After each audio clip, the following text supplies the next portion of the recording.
Selamat pagi ya, shalom. Kita lihat firman Tuhan yuk untuk kita semua.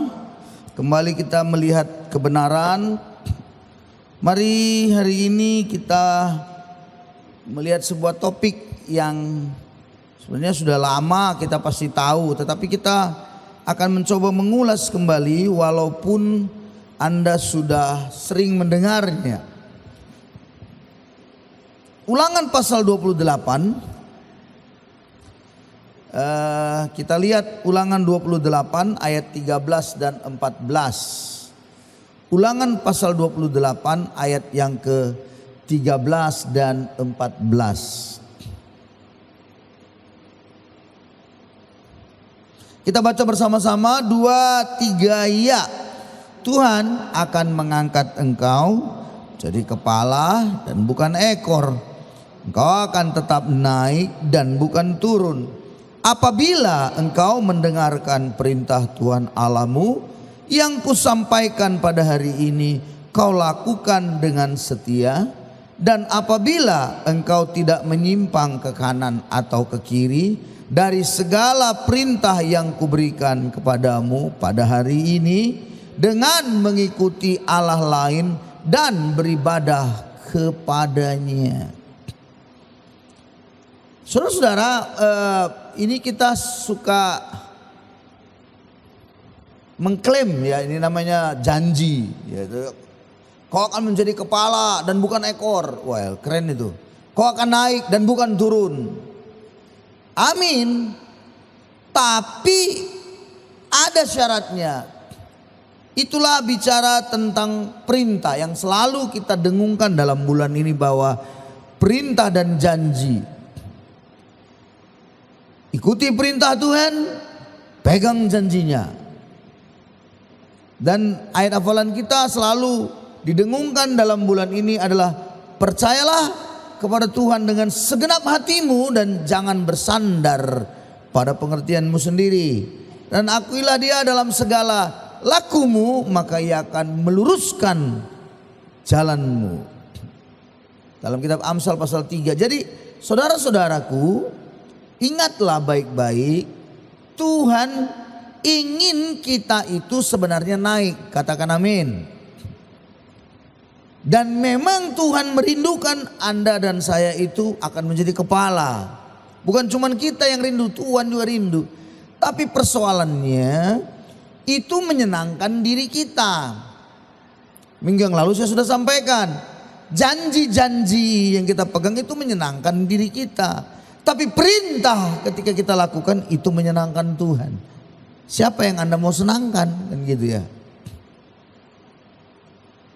Jadi saudara, naik itu ada syaratnya. Nah, turun berarti ada sesuatu yang salah yang dilakukan, makanya turun. Makanya temanya hari ini bukan naik tapi turun. Turun dan bukan naik. Harusnya kan naik dan bukan turun. Terbalik. Saya sengaja balikkan, turun dan bukan naik. Kenapa dia bisa turun dan bukan naik? Artinya gini, dengar. Harapannya maunya naik. Tapi kenyataannya turun. Hidup maunya jadi kepala, tapi kenyataannya ekor. Nah, kenapa bisa begitu? Iya kan? Kenangan tinggal kenangan, janji tinggal janji, tapi nggak pernah terrealisasi. Mengapa demikian? Janji Tuhan itu tidak terrealisasi. Salahnya bukan Tuhan, salahnya pada kita. Katakan dengan saya, salahnya pada kita. 2, 3 ya. Salahnya pada saya. Katakan 2, 3 ya. Salahnya pada saya, bukan pada Tuhan. Dan bukan juga pada orang lain, salahnya pada kita, pada saya. Jadi saudara-saudara, sekali lagi Tuhan rindu engkau harus naik. Ya, kau menjadi kepala dan bukan ekor. Hanya memang saya tahu harus melalui ekor pula, itu dari bawah maksudnya. Tapi Tuhan bilang kau kan naik. Tuhan rindu engkau naik, hidupmu Tuhan rindu diberkati naik terus. Itu artinya kualitas hidup Anda akan naik terus. Dan Tuhan rindu itu. Tapi ada syarat penting. Kalau kita baca itu apabila, itu ada. Apabila itu berarti ada syaratnya. Mendengarkan perintah Tuhan dan menjalankannya, melakukannya, tidak menyimpang ke kanan ataupun ke kiri. Setia pada Allah lain, beribadah kepada Allah lain, mengikuti Allah lain. Allah lain di sini jangan pikir, setan begitu ya. Itu kayaknya menyeramkan, kayak iblisnya itu, waduh, ada taringnya, ada tanduknya begitu. Mukanya itu betul-betul muka setan. Enggak. Setan zaman modern sekarang manis-manis. Elok dipandang mata dan cantik-cantik dan gampang dan menikmati sekali. Itu setan zaman sekarang begitu, gak menakutkan lagi dia. Karena setannya sudah berkamuflase, sudah berinovasi. Nah, sekarang kita mau lihat ya, apa contohnya. Ini kita mau lihat contoh-contoh ya.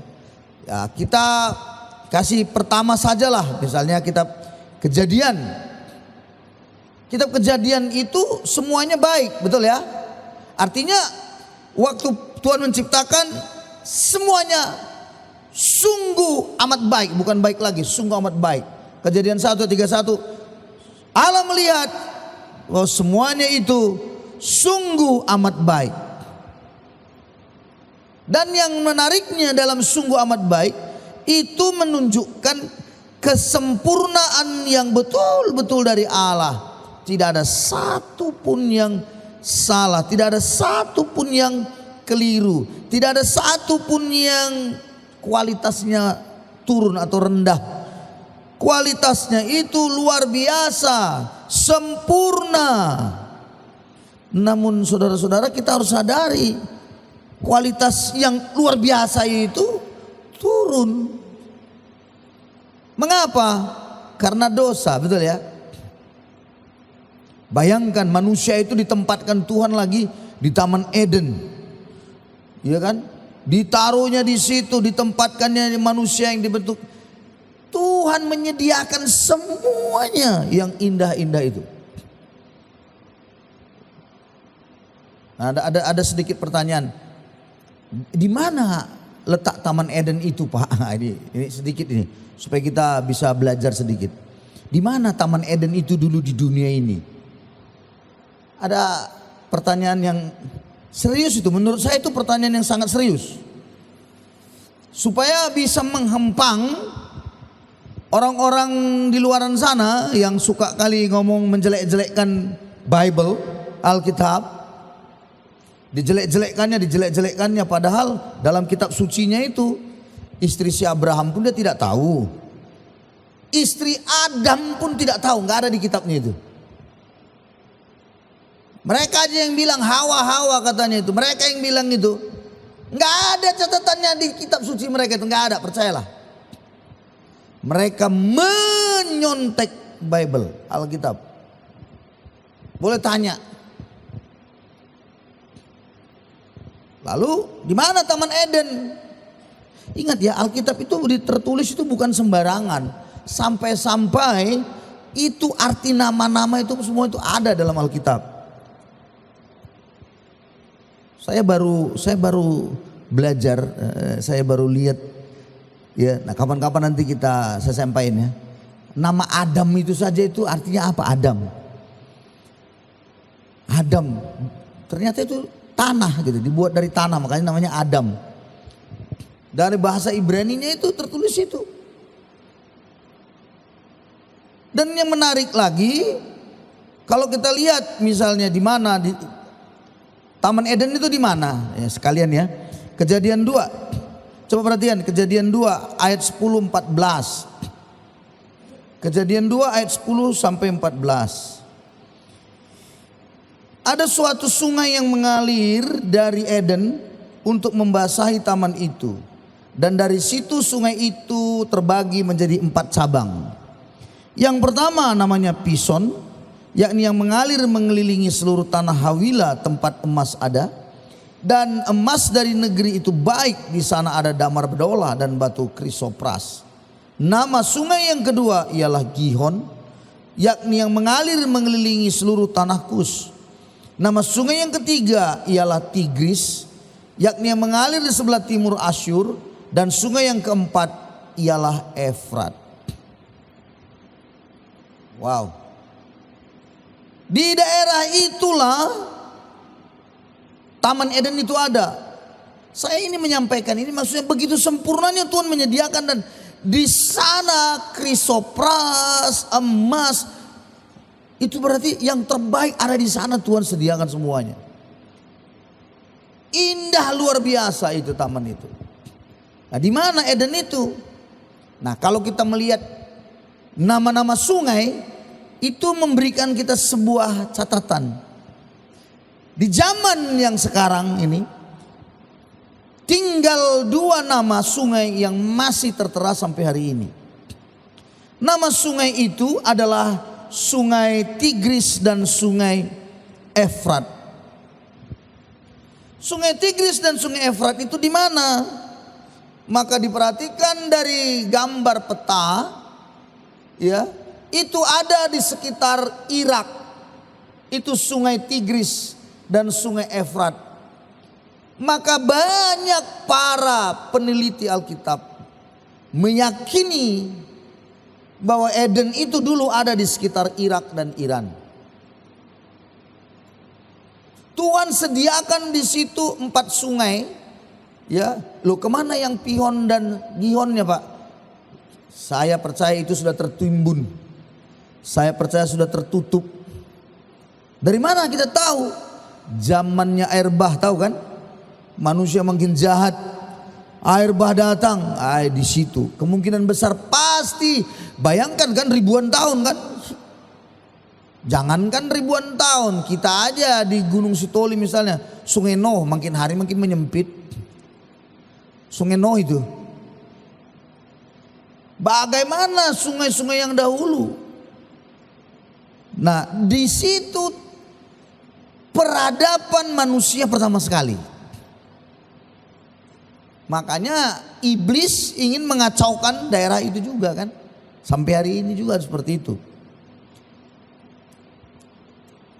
Nah, menariknya adalah mengapa tadi kualitas hidup yang begitu menarik, yang sudah sempurna adanya itu jadi hancur. Masalahnya bukan pada makan buah, bukan buahnya itu yang apa jenisnya. Minggu lalu sudah saya bilang, aneh manusia ini. Dibilang buah pengetahuan baik dan jahat jangan kau makan. Kalau kau makan kau mati. Maka diteliti buah apa itu ya, buah pengetahuan baik dan jahat, buah apa itu ya, diteliti buah apa itu ya, buah apa, sampai kiamat itu nggak tahu. Maka datanglah orang Batak menyimpulkan, oh buah itu adalah jengkol. Kenapa? Baik dimakan, jahat waktu dia keluar, katanya saudara-saudara. Jangan dipikirin itu, yang jelasnya adalah manusia diberi perintah, jangan kau makan, amin. Tapi dimakannya. Ada 2 yang saya catat perintah penting. Yang pertama, Kejadian 1:28 disuruh penuhi, beranak cucu, penuhi, taklukkan, berkuasalah, itu perintah. Lalu perintah yang kedua lagi, Kejadian 2:16-17, semua buah pohon dalam taman boleh kau makan. Dengan bebas boleh, tapi hanya buah pengetahuan baik dan jahat yang ada di tengah taman jangan kau makan, pastilah kau mati. Waktu dia makan pasti mati. Tapi perintah itu dilanggar. Kejadian 3:16 bilang perempuan itu melihat buah pohon itu baik, itu dimakan, sedap, lalu dimakan. Diberikannya juga pada suaminya. Apa yang terjadi? Matilah dia sesuai dengan kebenaran. Matinya apa? Mati manusia itu. Sebenarnya dulunya Allah tidak mau manusia itu mati. Manusia itu maunya hidupnya terus menerus di dunia ini ada. Tidak mati. Tapi karena dia makan, matilah dia. Satu, dia putus hubungan dengan Tuhan. Dua, mati secara jasmani. Umur manusia itu makin lama makin pendek. Makin lama makin pendek, makin lama makin pendek. Dulu orang itu mungkin takut kalau umurnya matinya misalnya tidak sampai 50, 100 begitu, itu mereka rasanya kok gimana ya gitu, kok terlalu cepat matinya gitu. 100. Sekarang 70 pun sudah minta-minta mau mati, 80 pun udah mau mati. Kenapa? Ya kualitasnya turun. Dan yang terakhir matinya itu apa? Ya neraka lah, kematian yang kekal di sana. Jadi melanggar perintah, kita simpulkan mengalami penurunan. Semua yang baik menjadi kacau, semua yang teratur menjadi kacau. Kualitas hidup pun semakin turun. Lama-lama manusia semakin jahat. Dan pada akhirnya Tuhan melakukan penghukuman dengan membuat air bah, bencana besar, sangat terbesar di dunia. Pada waktu itu air bah melingkupi dunia ini, bumi ini 40 hari. Semuanya pada mati kecuali yang ada di dalam bahteranya Nuh. Nah, itu berarti di situ ngalamin penurunan dan terus. Saudara-saudaraku, orang ternyata kalau begitu kesimpulan, ingat ya, orang yang melanggar perintah Tuhan, dia akan mengalami kualitas hidup yang menurun. Itu kesimpulannya. Gak ada ceritanya orang yang melanggar perintah Tuhan kualitasnya naik. Mungkin kita lihat dari sudut pandang kita dia diberkati. Dari sudut pandang kita dia itu kaya karena dia melanggar perintah. Tipu sana, tipu sini, korupsi sana, korupsi sini. Kita pikir gitu. Tapi percayalah, yakinlah bahwa dia sedang menurun sebenarnya.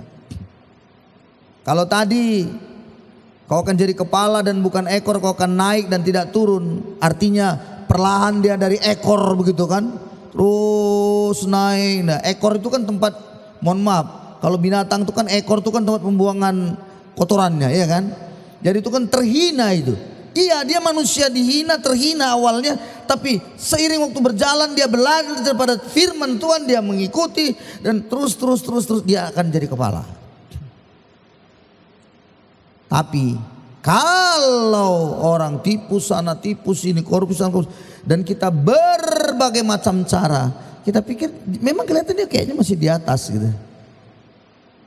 Tapi pelan tapi pasti, pelan dia akan mengalami degradasi, penurunan. Bisa saja di dalam hidupnya waktu dia masih hidup semuanya masih aman-aman, tenang-tenang.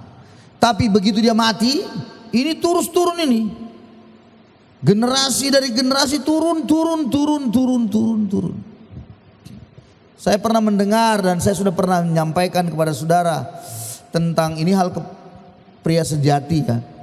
Itu ada contoh Mark Jones dengan seorang hamba Tuhan Jonathan Edwards katanya ya.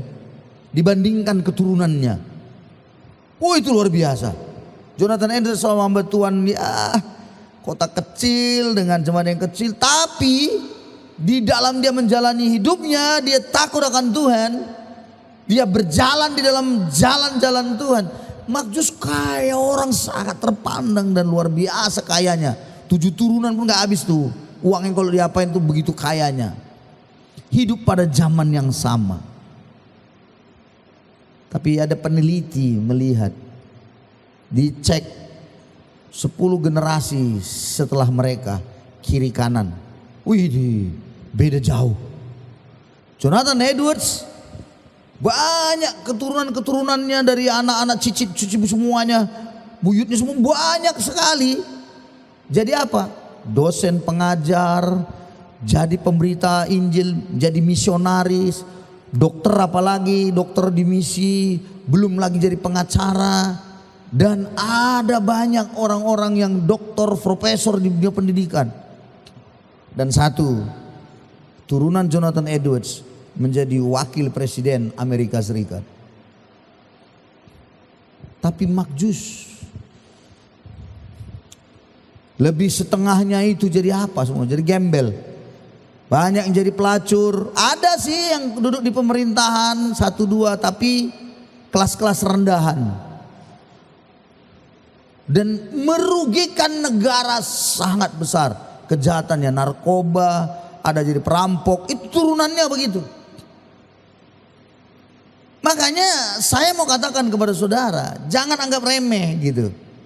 Begitu kita perintah Tuhan kita abaikan, kita pikir Tuhan tak tahu atau nggak ada akibatnya. Ingat baik-baik, kualitas Anda bisa turun. Katakan dengan saya, kualitas bisa turun. 2, 3 ya. Kualitas hidup Anda turun. Nggak usah jauh-jauh, nggak usah jauh-jauh. Kuduskanlah hari Sabat, itu aja yang itu kan sederhana. Itu artinya Anda harus ibadah, betul kan? Betul kan? Terus Anda abaikan. Anda abaikan. Kemarin saya Zoom dengan adik-adik saya. Saya mulai tegur agak keras karena ada adik saya yang saya dapat berita mulai nggak ke gereja-gereja. Nyuruh anaknya gereja tapi dia nggak gereja. Nah kan aneh itu. Aneh itu. Gereja, gereja kata sama anaknya. Dia tidur di rumah dia. Terus berharap apa?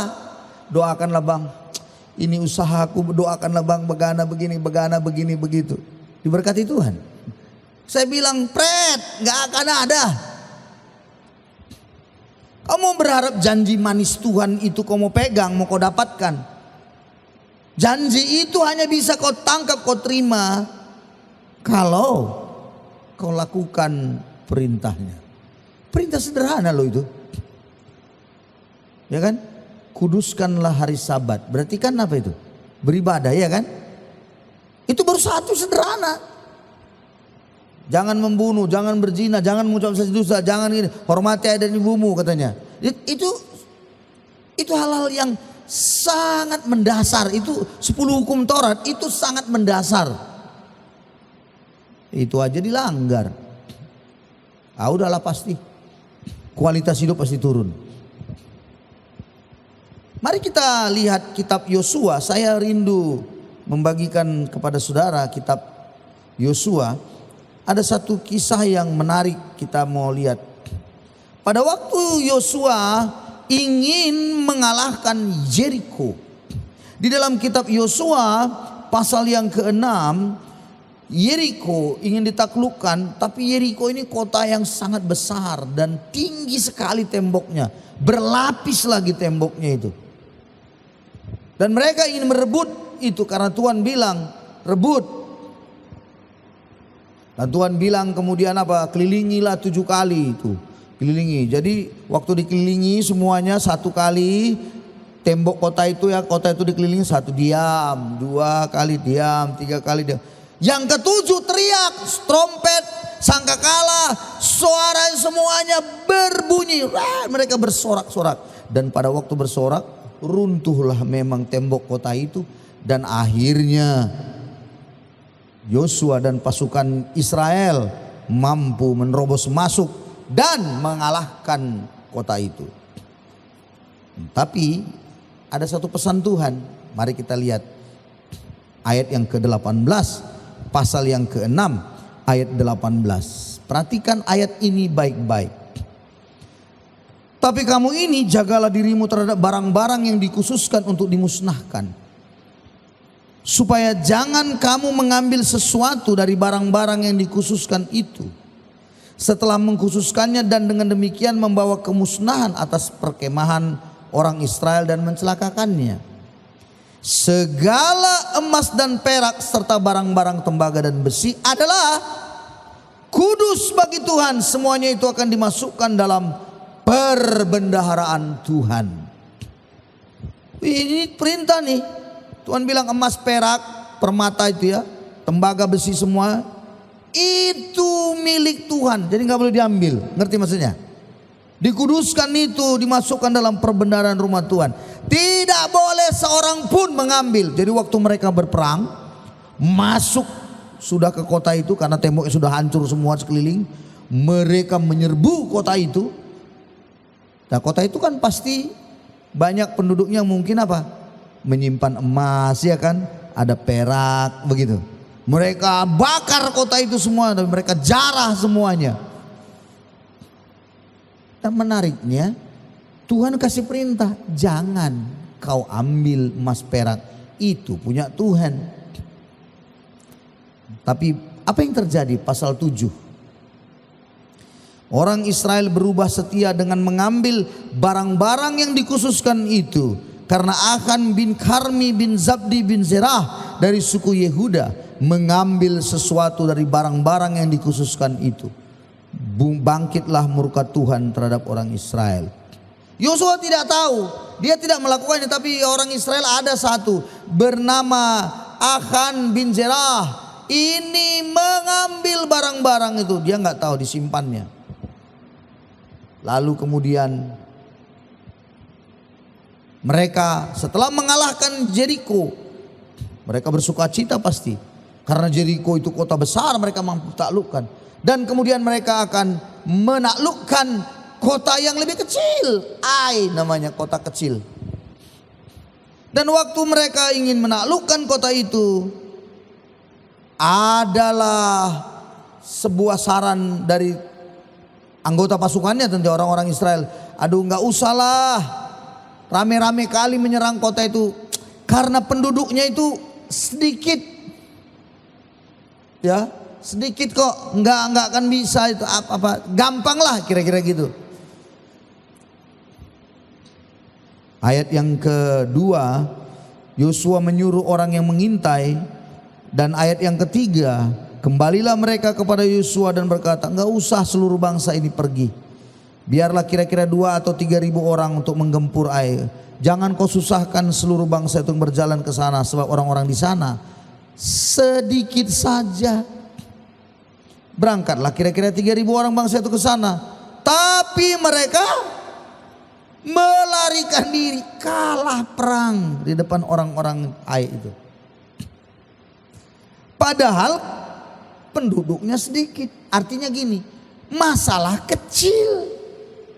Tadi masalah besar,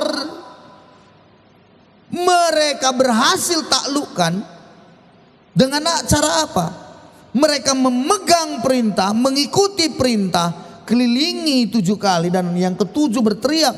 Mereka lakukan dan mereka menang. Tetapi ketika mereka sudah melanggar perintah, masalah yang kecil ini, kota yang kecil maksud saya ini ya, itu masalah kecil, kalah oleh karena masalah kecil. Maka apa yang saya mau katakan, kesimpulannya adalah, kalau Anda mengikuti perintah, masalah sebesar apapun Anda bisa taklukkan. Katakan amin. Anda menang. Tapi begitu Anda melanggar perintah, kualitas hidup yang luar biasa tadi yang sudah di atas naik, kan begitu ya. Jadinya apa? Kalah, berarti turun. Nggak lagi naik. Jadi dengarkan saya semuanya. Begitu Anda melanggar perintah, ternyata kita bukan hanya kualitas hidupnya turun, tapi juga kalah dari semuanya. Kesulitan-kesulitan dalam hidup ini kita kalah, kita nggak menang.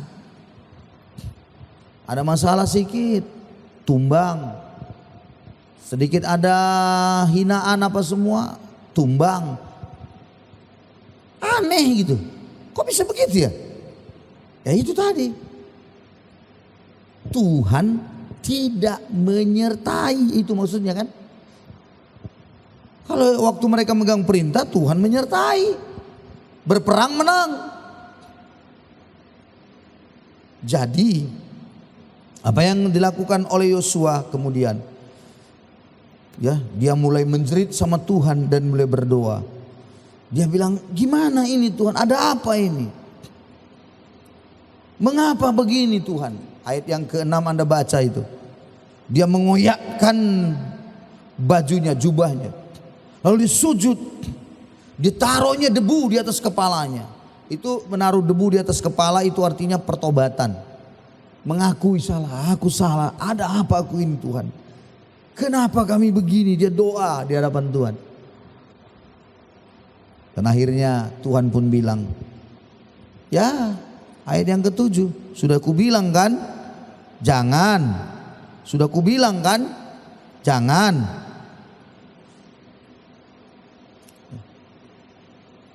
Itu doanya Yosua itu sampai bilang, lebih baiklah kami tadinya di seberang sana aja Tuhan.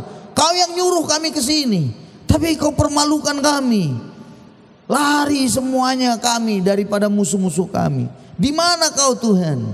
Pastilah orang-orang akan menghina kami. Lalu Tuhan bilang, bangun. Mengapa kau sujud sedemikian katanya.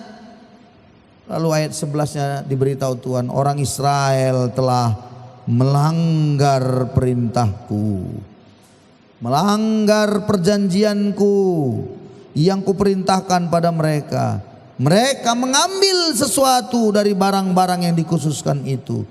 Mereka mencurinya, menyembunyikannya dan menaruhnya di antara barang-barangnya. Wah, Tuhan sudah. Maka mulailah diundi, dipanggil semuanya. Mulai dari kaum mana dipilih, itu ada sistem undi dulu ya. Dicek siapa, akhirnya didapati suku Yehuda. Oh, didapati lagi dari kaum mana dia. Lalu dapatlah kaumnya terakhir, kaum Zerah. Dari kaum Zerah ini siapa ini? Ini orang tua maksudnya. Anak-anak si Zerah ini dari siapa ini semua? Didapatilah Achan. Dan begitu didapati, ditanya, kau enggak menghormati Tuhan, bagaimana kau sudah melakukan kesalahan? Betullah Achan mengakui. Pada pasal itu, ayat pasal 7, lihat saudara-saudaraku, ayat 19-20 kita akan selesaikan ya. Dikatakan apa di situ? Berkatalah Yosua pada Achan, anakku, hormatilah Tuhan Allah Israel, mengakulah di hadapannya, katakanlah kepadaku apa yang kau perbuat, jangan sembunyikan kepadaku. Ayat 20-nya, Achan pun menjawab Yosua, benar, akulah yang berbuat dosa terhadap Tuhan Allah Israel, sebab beginilah perbuatanku. Lihat ini ayat ini, perbuatannya apa itu? Aku melihat di antara barang-barang jarahan itu jubah yang indah buatan Sinear dan 200 sikal perak, sebatang emas yang 50 sikal beratnya. Aku mengingininya, maka ku ambil. Semuanya itu disembunyikan dalam kemahku dalam tanah, dan perak itu dibawa sekali. Ingat tadi Ulangan 28 apa katanya? Bahwa Tuhan akan mengangkat kau menjadi kepala bukan ekor. Oke? Kau akan naik bukan turun. Apabila kau mendengar perintah Tuhan Allahmu dan melakukannya dengan segenap hati, kan gitu kan? Perintah itu, dan tidak menyimpang ke kanan ke kiri, tidak mengikuti Allah lain dan menyembah Allah itu, beribadah kepada Allah itu. Kalau begitu, pertanyaannya, Allah lain itu apa? Hah? Allah lain itulah harta benda, emas perak, sudah menjadi Allah lain dalam dirinya. Bukan setan yang langsung. Itulah yang orang yang sudah menjadikan itu Allah lain, membuat dia hancur, karena Allah lain itu memang menyenangkan, menggiurkan. Dan Anda mengambilnya, arti Anda sedang belajar untuk mengikuti Allah itu, Allah lain itu. Emas perak itu, harta benda, kekayaan. Kalau di sekarang ini, kalian belum bekerja yang masih SMP, SMA, kuliah. Apa Allah lain kalian? Ingat ya, Allah lain itu yang menarik hati kalian, yang membawa kalian kepada sebuah kekacauan hidup, yang membuat kalian tidak lagi sungguh-sungguh dalam Tuhan. Itu Allah lain. Bisa jadi hobi bisa.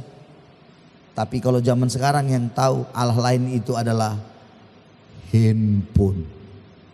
Wih, handphonemu itu, ya? Handphonemu itu jadi Allah lain dalam dirimu. Gara-gara handphonemu itulah kau tidak mengikuti lagi perintah Tuhan, menyimpang ke kanan dan ke kiri. Karena handphonemu itu kau bisa hidupkan sampai larut malam, sampai kau nggak bisa lagi bangun pagi. Begitu bangun pagi disiram air, tidak bangun juga. Mengapa? Keterikatan, terikat sudah dengan semua itu. Itulah Allah lain dalam dirimu sekarang.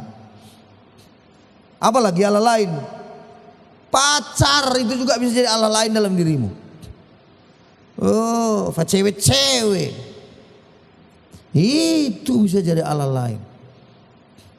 Apa yang membuat kau menyimpang ke kanan dan ke kiri itu? Kau tidak lagi bertaut pada perintah. Karena memang sekali lagi, kalau Anda mengikuti perintah, itu menyenangkan Tuhan, bukan menyenangkan dirimu. Amin ya. Iyalah, perintah Tuhan menyenangkan Tuhan, bukan menyenangkan dirimu. Janji-janji Tuhan lah yang menyenangkan dirimu, betul kan? Coba ya, kan saya bilang minggu yang lalu, ada orang tua bilang sama anaknya, "Nak, sungguh-sungguhlah kau belajar. Kerjakanlah tugas-tugasmu dengan baik."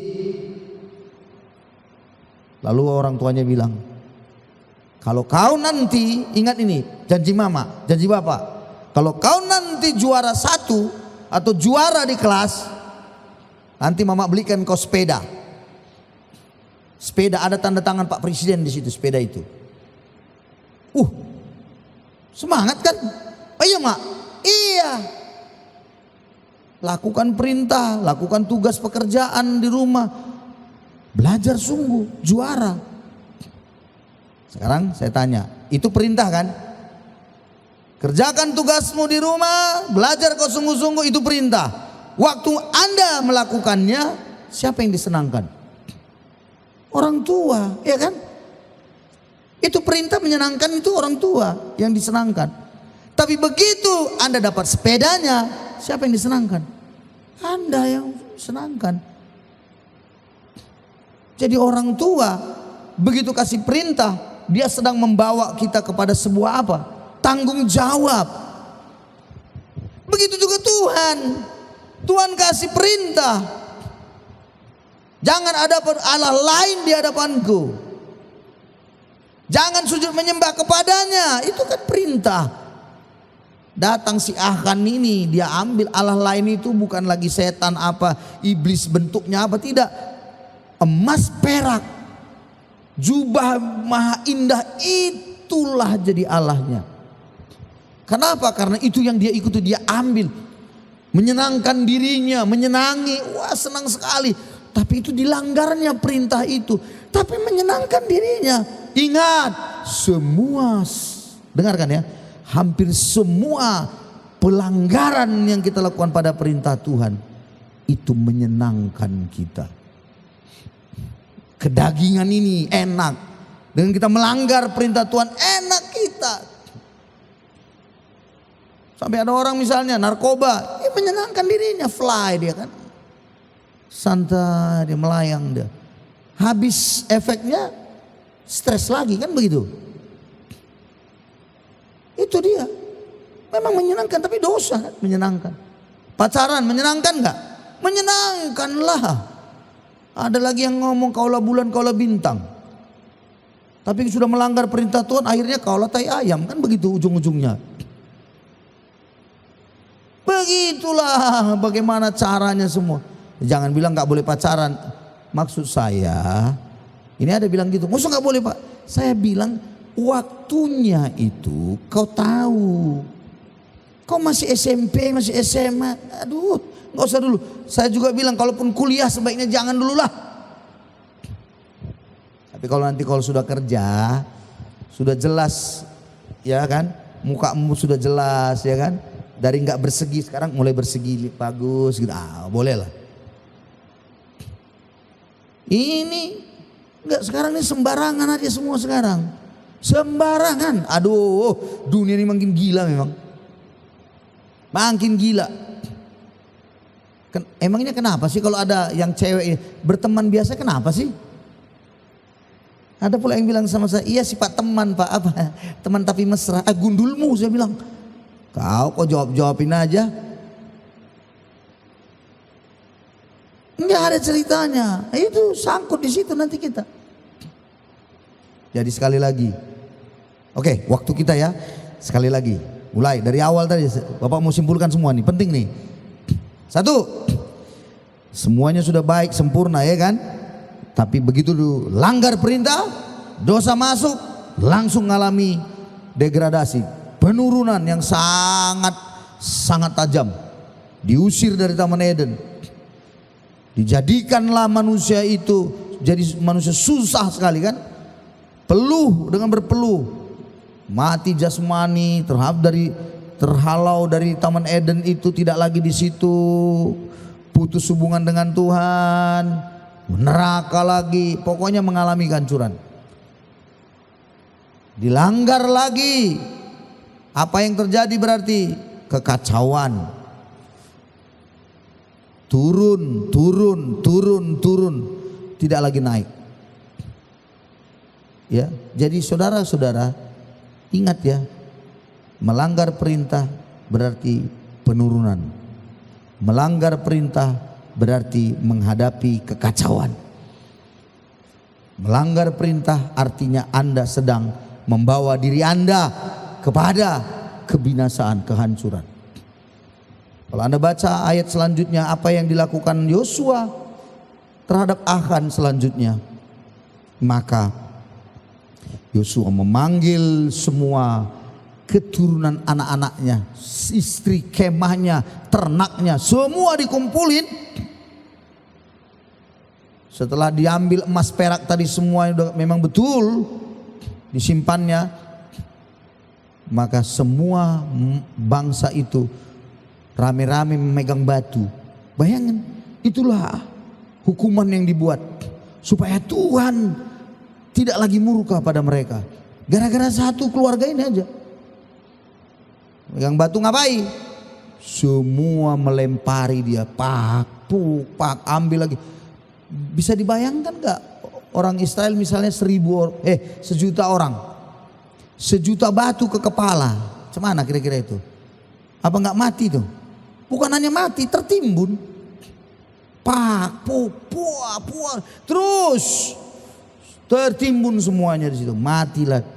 Maka di situ dibuat jadi peringatan, disebutlah dari nama Achan itu dalam kitab Yosua itu, dari nama Achan disebutlah lembah itu lembah Akor. Apa arti lembah Akor? Lembah Akor identik dengan penghukuman, penderitaan dan kesengsaraan. Itulah lembah Akor. Dan lembah itu dikenal sepanjang zaman waktu itu. Dan sampai di Alkitab juga dalam kitab nabi-nabi dituliskan tentang lembah Akor. Jadi saudara-saudara, sekali lagi hari ini punya tekad bahwa kita semua akan setia pada perintah Tuhan. Amin ya. Karena kita mau naik dan bukan turun. Jangan turun dan bukan naik, terbalik. Kita mau naik dan bukan turun. Tuhan memberkati kita semuanya. Mari kita berdoa. Bapak terima kasih.